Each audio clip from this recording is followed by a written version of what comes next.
Mais j'aimerais vous présenter un jongleur et circassien. Il s'appelle Jean-Baptiste Dio.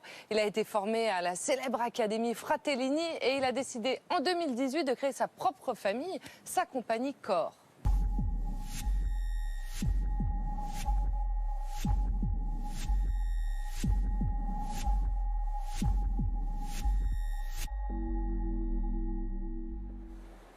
Jean-Baptiste Dio, il veut offrir un nouveau regard sur le cirque. Ce regard neuf, nous allons le découvrir sur la scène de Culture Box dans quelques minutes, vous nous connaissez.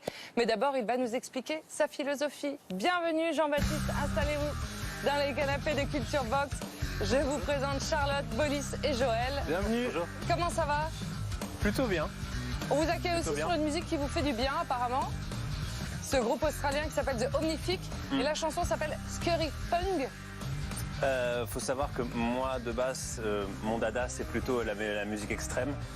C'est quoi la musique extrême? Ce qu'on appelle la musique extrême, c'est tout ce qui englobe le black, death, thrash metal. Moi, disons que c'est des choses de mon adolescence que j'ai traîné jusqu'à ma vie adulte. Et petit à petit, en écoutant des choses, je suis tombé sur un autre genre de musique qui s'appelle le djent, qui est un mix très très technique de métal extrême avec du jazz et avec d'autres formes de musique qui allie beaucoup de technicité. Et ça m'a amené à écouter des choses vraiment variées. Et ce qui m'a vraiment fait waouh, c'est effectivement quand j'ai écouté ce groupe où c'est juste deux bassistes, un batteur, qui moi m'a donné une série de sonorités que je connaissais pas. Vraiment. Et une rythmique qui vous a aidé dans votre art du jonglage? Oui et non. J'aime à séparer un petit peu ce que j'aime et ce que je produis, bien que ça m'influence et que les choses soient interconnectées, évidemment. Je disais, il veut apporter un regard neuf sur le cirque, mais alors ça veut dire quoi, un regard neuf sur le cirque? Ça veut dire que quelque part, comme chaque artiste, j'ai un peu mes obsessions. Et qu'une de mes obsessions vient de l'histoire et de l'étude de l'histoire de l'art que je pratique. D'accord. En l'occurrence, oui, j'ai fait une école de cirque, mais j'ai découvert le cirque par le jonglage. Et que le jonglage, ça fait quelques années qu'il vole plus ou moins de ses propres ailes, qu'il y a des spectacles que de jonglage, des festivals que de jonglage, des artistes qui ne font que ça, qui ne sont jamais passés par le cirque.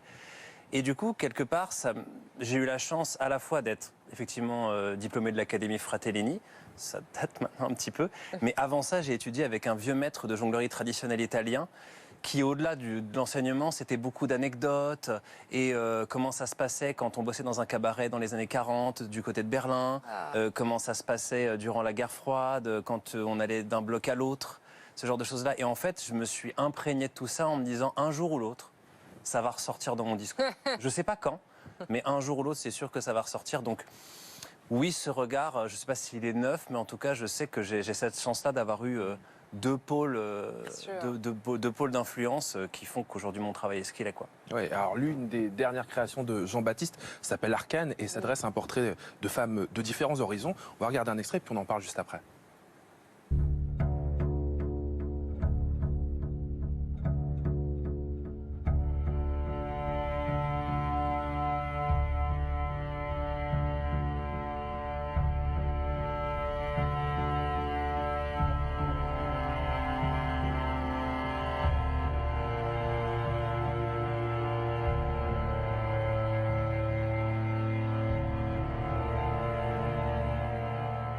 C'est évidemment un tout petit extrait, mais ce spectacle, on peut dire, c'est un spectacle féministe, c'est un spectacle poétique. Pour vous, on ne peut pas créer sans réfléchir. On ne peut pas juste faire du divertissement pur. Je pense que l'un n'est pas indissociable de l'autre. Je tente à dire que l'art, quel qu'il en soit, quel que soit le vocabulaire que vous utilisez, c'est l'expression d'un point de vue. Et que de par ça, si moi je prends ma plume pour écrire quelque chose, ça va refléter une pensée de quelqu'un qui vit dans un moment de l'histoire, qui représente aussi un milieu social, une vision de la vie, etc. Donc, écrire sans réfléchir, non. Ça n'empêche pas de faire du bon divertissement. Parce qu'il y a des moments, le vocabulaire du divertissement, il est super. Je pense que vous partagez cet avis? Exactement, oui, c'est ce qu'on essaye de faire aussi. Mais notre français n'est pas assez complet pour l'expliquer d'une telle façon. Non, mais j'ai écouté un petit peu, effectivement, je suis... Vous avez des points communs. Totalement d'accord. C'est même parce qu'en tant que compagnie, on me demande aussi d'agir auprès des enfants. Et qu'ils soient petits ou grands, c'est le premier truc que je leur dis. Moi, ma conception de l'art, c'est tenter de donner une réponse à une question qui n'a pas de réponse juste. Donc on ne peut que faire des essais. Et puis, des fois, on se plante. Des fois, on fait des choses qui sont cool, quoi. Et avec ce projet, moi, je sais que je suis passionné par la figure de la sorcière. même en tant que petit garçon, il y avait un espèce de truc qui me happait, qui me foutait la trouille, hein, mais qui me happait. Et je suis assez cinéphile, du coup j'ai bouffé du film de sorcière.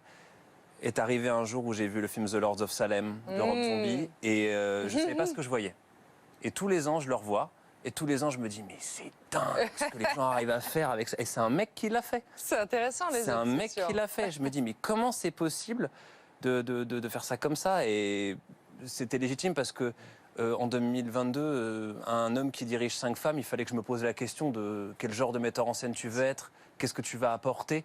Alors, discours féministe, je sais pas, je me pose pas la question parce que... À nous de l'apprécier en tant que public. Mais c'est intéressant, cette graine qui devient obsessionnelle au fur et à mesure des années. Est-ce que vous vous souvenez, vous, d'une graine, d'une image, d'un livre, d'une musique, Joël, qui vous a obsédé pendant des années au point de faire ce que vous êtes aujourd'hui? Moi, il y a un livre que je relis, Belle du Seigneur, Albert Cohen, que je relis très souvent.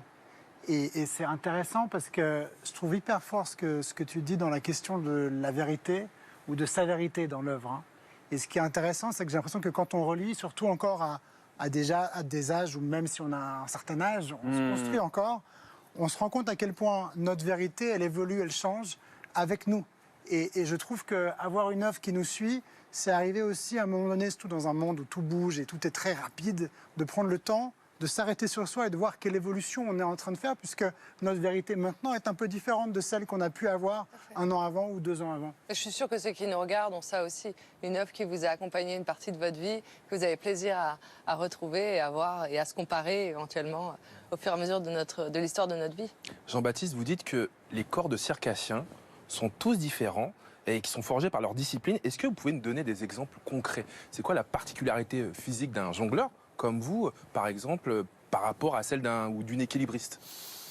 L'exemple le plus flagrant, je dirais, c'est quand vous prenez par exemple quelqu'un qui est spécialisé sur des équilibres sur les mains et quelqu'un qui est spécialisé dans les acrobaties aériennes. Quelqu'un qui est spécialisé dans les acrobaties aériennes a un dos gigantesque, soit un homme ou une femme. Ah oui. C'est en général ce qui la caractérise. Il y a les épaules vachement en avant, il y a des choses comme ça. L'équilibriste, lui ou elle, va avoir des trapèzes monumentales, des triceps, à plus savoir quoi en faire. Et par rapport à ça, c'est au-delà du physique pur, c'est que on est encore une forme d'art où on nous embauche pour notre spécificité. Parce que même si on a un vocabulaire commun avec les autres gens qui pratiquent cette discipline-là, on a bossé un truc spécifique qui va faire qu'on va nous prendre, nous, pour telle chose. Alors, pour une création, pour aller en cabaret, quoi que ce soit. Et on a cette chance-là qui fait que 2 personnes qui font la même discipline, qui sont dans la même école, qui ont le même prof, mais c'est pas les mêmes personnes. C'est vraiment pas les mêmes personnes et du coup elles sont pas influencées par les mêmes choses, elles donnent pas le même point de vue, quel que soit ce qu'elles produisent. Donc c'est sûr qu'elles n'ont pas le même mouvement et que si on leur retire leur agrès, c'est un peu ce que je fais en général, je me mets à nu, je retire l'agrès et je dis qu'est-ce que tu peux me dire là-dessus? Et là on voit. Et selon ce qu'elle me raconte, j'arrive à analyser physiquement à peu près c'est quoi son background, qu'est-ce qui s'est passé, comment tu as appris, comment tu as vécu l'apprentissage du cirque, parce qu'il y en a qui apprennent un peu à la manière dure, comme moi, et d'autres qui ont appris différemment, et c'est tant mieux. Et du coup, je trouve que c'est cool parce que ça fait ressortir par le mouvement, donc par un vocabulaire qui maîtrise, qui sait, quel est leur passé et quelle vision ils ont de l'art qu'ils pratiquent, quoi. Alors Jean-Baptiste, vous allez pouvoir rejoindre la scène de Culture Box. Vous allez nous jouer un extrait de Fabrique. C'est son dernier spectacle qui sera présenté à la 15e édition de la rencontre des jonglages à la Courneuve. Il va falloir nous expliquer ce qu'on va voir sur cette scène. Maintenant ? Qu'est-ce qu'on va voir ? Qu'est-ce que vous allez voir ? En 3 mots. En 3 mots. Vous allez voir de la jonglerie musicale, de la jonglerie technique et une forme atypique de marionnette. Ah, je vous laisse rejoindre la scène de Culture Box. Merci beaucoup Jean-Baptiste.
Venez nous retrouver. Merci Jean-Baptiste. Venez nous retrouver.